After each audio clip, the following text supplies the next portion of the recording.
Evangelho, segunda-feira da segunda semana do tempo do Advento. O Senhor esteja convosco, Ele está no meio de nós. Proclamação do Evangelho de Jesus Cristo segundo São Lucas. Glória a vós, Senhor. Um dia Jesus estava ensinando, e à sua volta estavam sentados fariseus e doutores da lei, vindos de todas as aldeias da Galiléia, da Judéia e de Jerusalém. E a virtude do Senhor o levava a curar. Os homens traziam um paralítico num leito e procuravam fazê-lo entrar para apresentá-lo.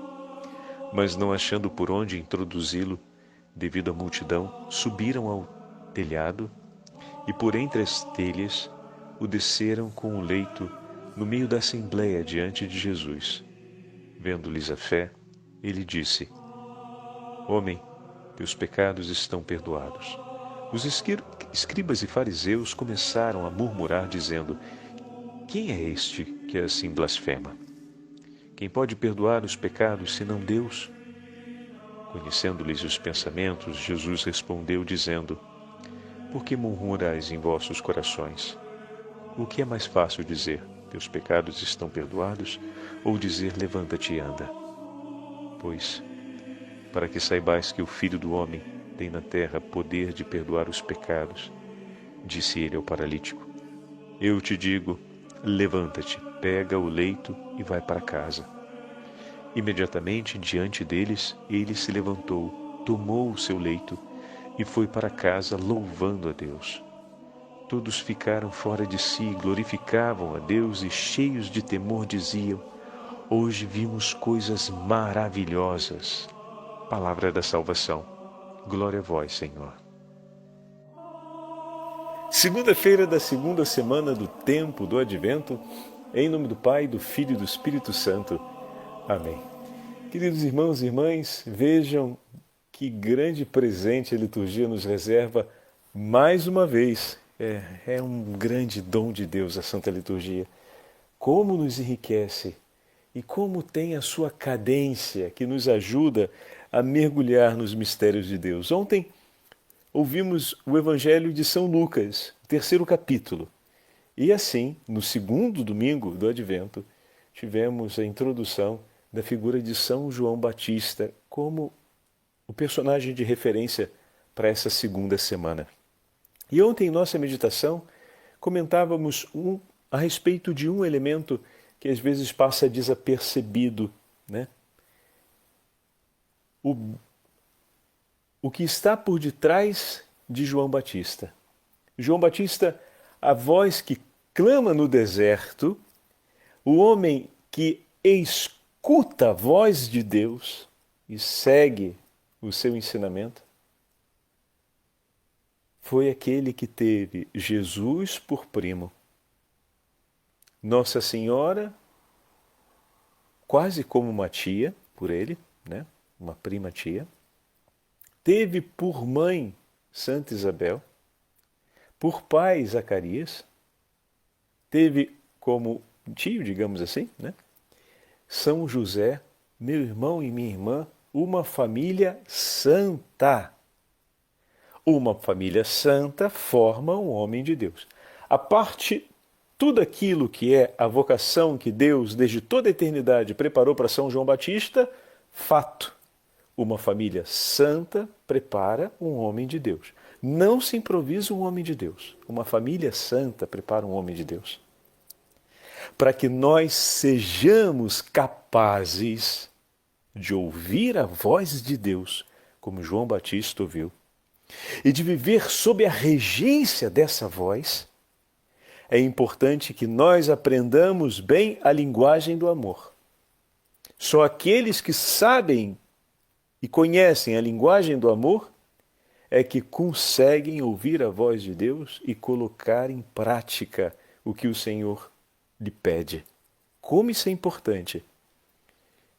Porque a austeridade de João Batista no deserto fala-nos da pobreza desse homem, enquanto homem que escolhe para si desse mundo nada. E escolhe neste mundo para si apenas Deus. e o que o Senhor lhe fala. Daqui nasce a austeridade. Ontem falávamos sobre isso, e não é sem razão que a gente viu na narrativa do batismo realizado por João os soldados que vinham, né? São homens de uma outra cultura que estão ali por um tempo, muitas vezes num exercício de carreira para poder ter o seu soldo, né? E depois, quem sabe, voltar para as suas províncias de origem, e ali, assim como ontem usávamos a imagem de São Francisco de Assis, né? Se deparam com essa grande realidade da pobreza daquele homem que tem uma riqueza interior tremenda, uma felicidade interior tremenda. Como assim escolher tão pouco desse mundo e ter tanto daquela realidade divina, daquilo que vem do outro mundo, ou seja, de uma realidade transcendente que vai para além desse tempo? São João Batista aprendeu isso convivendo com Nossa Senhora, convivendo com Santa Isabel, vendo o exemplo e aprendendo de testemunhos idôneos a fazer também ele a mesma escolha, a ser um enamorado por Deus. Foi convivendo ao lado de uma tia assim, vamos colocar nesses termos, né?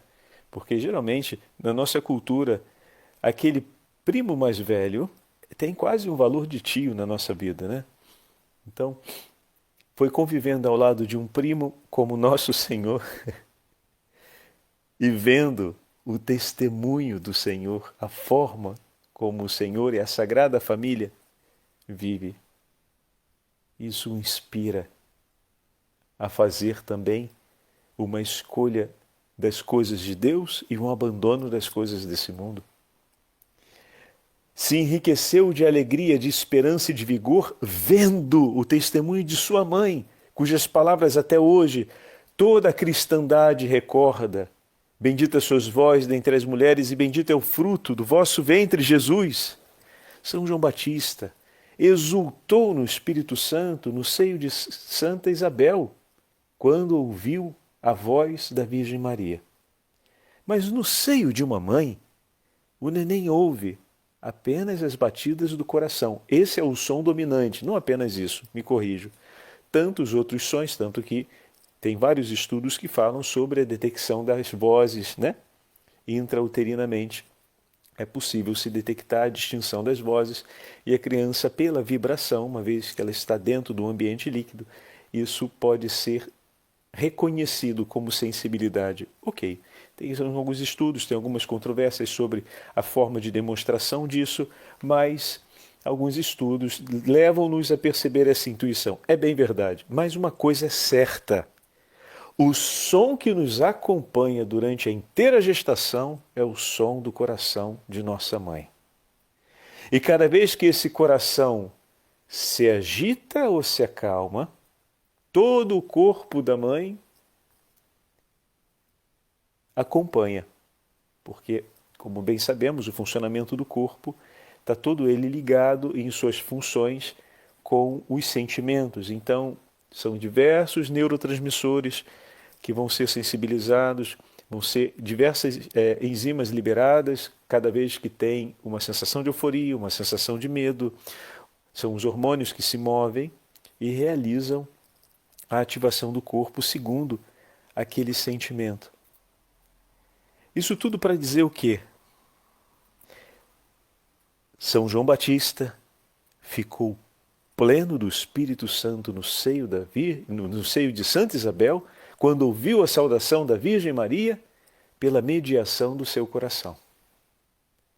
A mãe foi para o seu filho mediação fundamental, essencial, para ele exultar no Espírito Santo. Quando a saudação da Virgem Maria chega aos ouvidos de Santa Isabel, e dessa forma Lucas marca que Isabel acolhe as palavras da Virgem Maria, o pequenino exulta no seu ventre. O coração de sua mãe se alegra e se torna ele canal através do qual a plenitude do Espírito Santo chega sobre aquele pequeno. Já pararam para pensar isso? Querida mãe que nos ouve, o seu coração é canal através da qual o Senhor derrama as graças do Espírito Santo na vida do seu filho. Querido pai que nos ouve, a sua presença ao lado do seu filho é canal pela qual o Senhor o instrui e o conduz ao vigor na fé. Como Zacarias ao lado do seu filho sempre cumpriu esse papel. Porque se uma coisa nós sabemos da Sagrada Escritura, que Zacarias pôde testemunhar a sua vida inteira para o seu filho, foi a história do seu nascimento que, traduzida sobre a vida de Zacarias, poderia ser composta em uma frase: meu filho, confie sempre na palavra de Deus. Ouça sempre o teu Senhor. Ouça sempre o teu Senhor. Não haverá outra alegria para o teu coração a não ser aquela de ouvir o teu Senhor. Esse é o testemunho de Zacarias quando lemos a sua história na Sagrada Escritura. Estão vendo o background da história desse menino? Estão vendo como se forma um homem de Deus? Não se improvisa, mas ele vem formado através de uma mãe e de um pai que vivem intensamente a fé. E são os primeiros canais da graça de Deus para que aquele menino, para que aquela menina conheça o amor de Deus, compreenda a linguagem do amor e assim tenha o seu coração, lá como o coração de Samuel, pronto e desejoso para ouvir a voz do Senhor. Oh, meu irmão e minha irmã, que maravilha essa segunda semana do tempo do Advento. E hoje nós estamos vendo que, bom, não é apenas os nossos pais que têm esse grande papel na nossa vida. São tantas as pessoas que passam na nossa história e que intercedem por nós, ou seja, são canais da graça de Deus por nós. Vocês perceberam que no Evangelho de hoje, o Senhor, olhando a fé daqueles amigos e diante do testemunho da fé daqueles amigos, não fala-se de imediato a respeito da fé do paralítico. Vendo-lhes a fé, versículo 20, disse: homem, teus pecados estão perdoados. Lucas marca com muita clareza que, olhando para a fé dos amigos, ele se dirige ao homem enfermo e lhe diz: teus pecados estão perdoados. Olha que maravilha, meus irmãos. O Senhor olha para a fé daqueles que estão ao lado daquele homem que está em sofrimento e que estão intercedendo por ele. E, em resposta a essa súplica, realizam tão grande graça em favor deles, em favor dele. Quantas vezes nós já nos confiamos em nossas necessidades à intercessão de nossos irmãos e irmãs?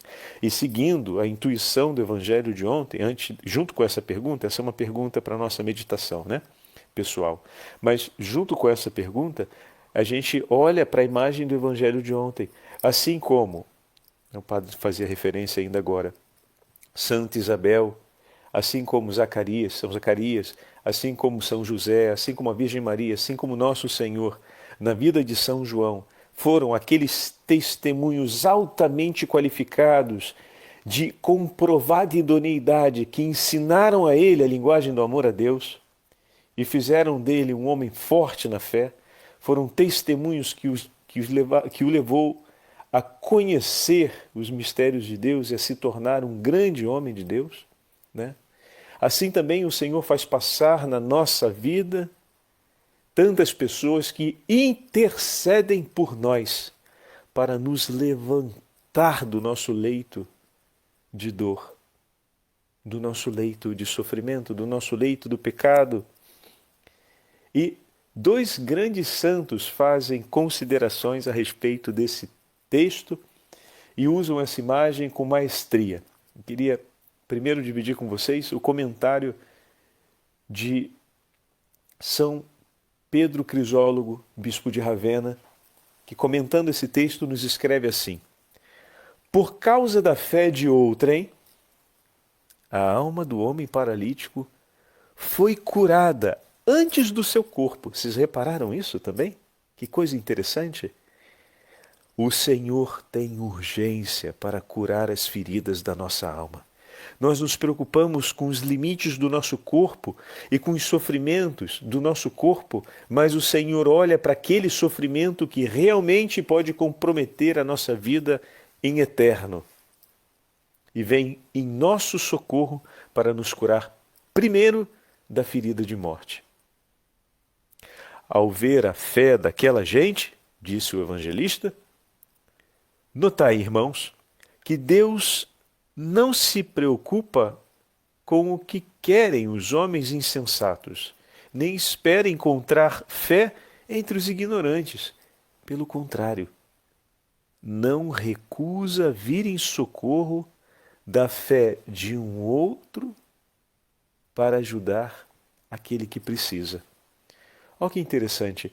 Muitas vezes nós dizemos ou nos limitamos em rezar por alguém porque achamos que aquela pessoa não é uma pessoa de fé.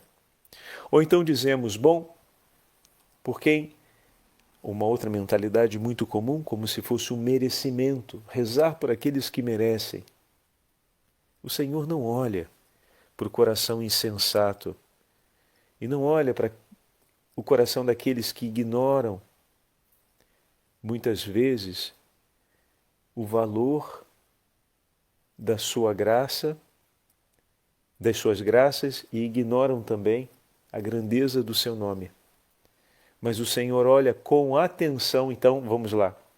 O Senhor não olha para aquilo que o outro traz como limite e miséria e faz disso uma razão para não socorrê-lo.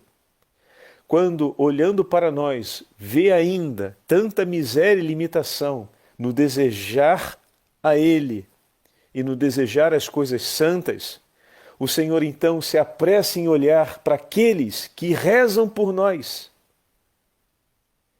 E em atenção à fé desses corações, vem em nosso socorro. A gente poderia dizer, nossa, mas isso é muito injusto. Isso é muito misericordioso. Quanta misericórdia do Senhor, que vendo muitas vezes que não merecemos se usamos os nossos critérios, que ele dali não merece. Olha o que ele tem feito, olha como é que ele tem se comportado, olha como é que ele tem agido. Nós desistiremos de cara. Deus olha para o coração daqueles que intercedem por nós, encontrando no coração deles uma fé viva e ardente por amor a eles, então, vem em nosso socorro, ainda que estejamos na ignorância e na insensatez, vem em nosso socorro e nos preserva do mal. Mas não de qualquer jeito, nos curando. Chega ao ponto de nos curar. Para Deus não tem limites na sua bondade. Nós somos limitados, Deus não. Agora você já pensou que pelo vigor da sua fé, Deus pode agir de maneira bondosa e ilimitada no confronto das pessoas por quem você reza?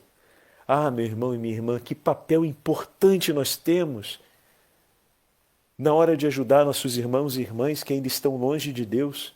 E como nós damos pouca atenção a esse papel que está aqui declarado no Evangelho. O Senhor procura fé no coração dos homens que intercedem por aqueles que estão longe de Deus. Como é importante hoje pedirmos essa sensibilidade no nosso coração, para termos também uma medida de amor e de oração invencível, como no coração do próprio Deus.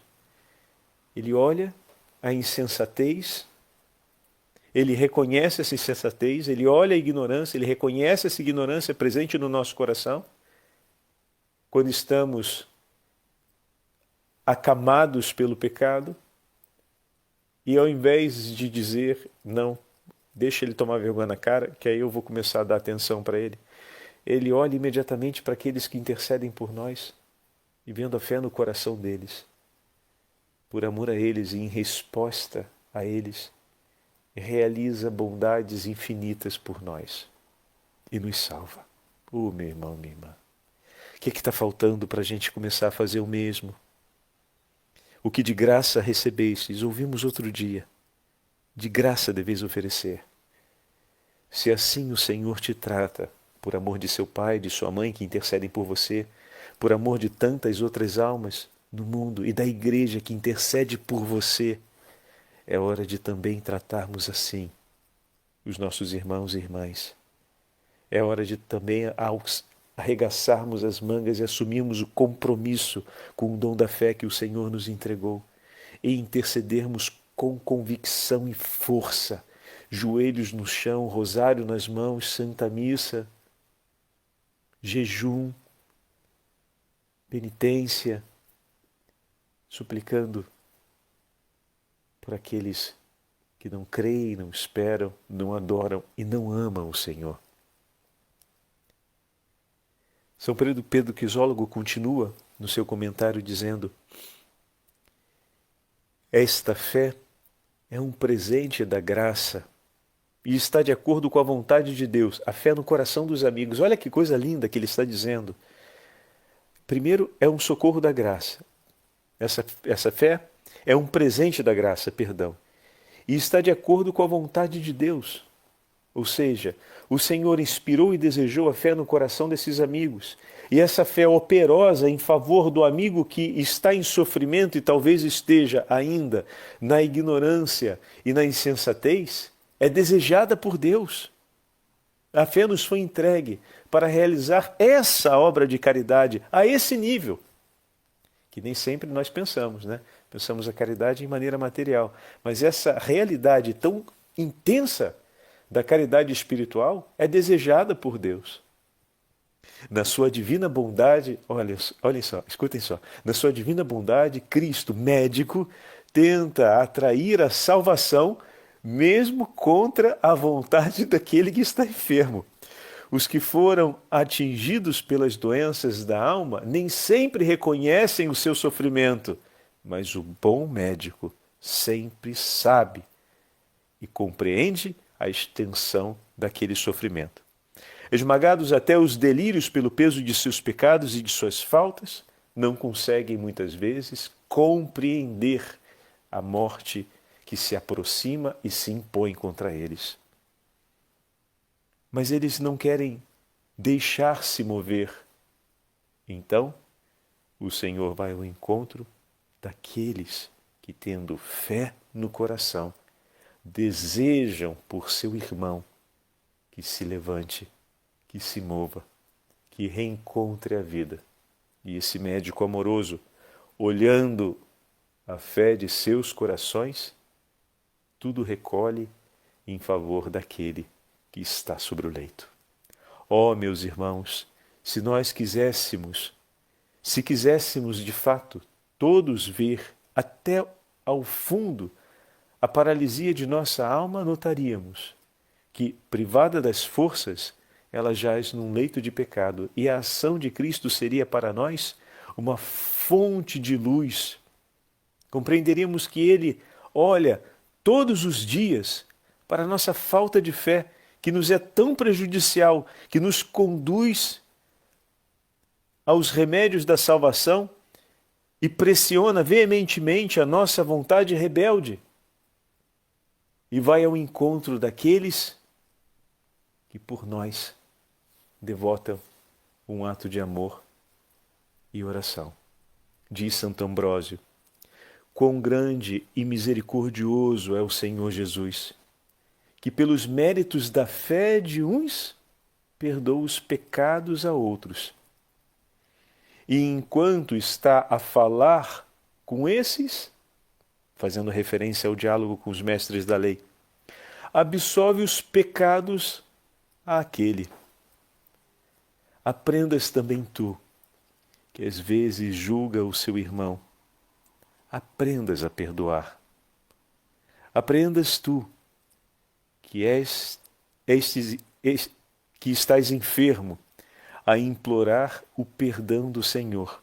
E se porventura a gravidade de seus pecados te leva a duvidar sobre a possibilidade de ser perdoado, então recorra à intercessão de seus irmãos, recorra à igreja que rezará por ti, e o Senhor então, por amor a ela, por amor a eles, não poderá te negar o seu perdão e te conceder a sua paz. Belíssimo, meus irmãos. Bendito seja Deus pelo testemunho desses dois grandes santos, São Pedro Crisólogo e Santo Ambrósio, que nos falam a respeito do Evangelho de hoje e com tanta propriedade nos ajuda a compreender que, de fato, hoje vimos coisas maravilhosas. Hoje também a igreja celebra a memória de São Nicolau. É uma memória facultativa, mas se alinha dentro dessa que é a nossa segunda-feira, na continuação da segunda semana. Por quê, padre? Porque São Nicolau foi o homem da caridade. É um daqueles que na lenda do Papai Noel aparece, né? Então, muito se acredita que a lenda de Papai Noel está relacionada à memória de São Nicolau, por toda a caridade e por toda a assistência que São Nicolau prestava aos mais necessitados. Era e foi um grande pastor de almas. E tudo o que possuía e tinha, dispunha para salvar as pessoas das situações mais embaraçosas e, como presentes, concedia a elas os recursos necessários para conquistarem aquilo que era necessário, né, sobre as suas realidades, mas, sobretudo, foi um homem que educou e ensinou a linguagem do amor e da caridade a todo o seu rebanho.